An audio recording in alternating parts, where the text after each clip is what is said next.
Spotted muling magkasama ang rumored couple na sina Paolo Avellino at Kim Chiu nitong Biyernes, na mataang magkasama umano ang dalawa sa isang store sa may Green Hills Mall.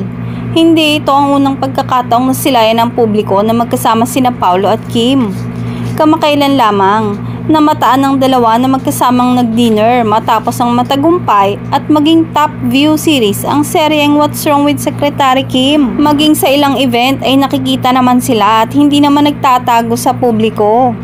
Samantala, naiintindihan naman ng mga Kim Pao fans kung bakit pinili nilang manahimik sa kanilang relasyon at ito ay pareho raw nilang desisyon.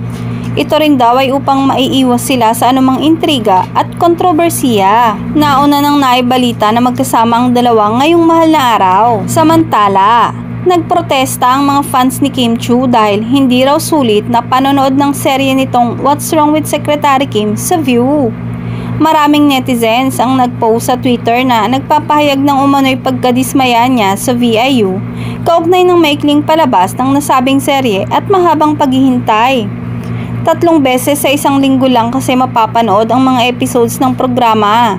Natatagal lang ng 20 minutes at madaling araw ito nire-release.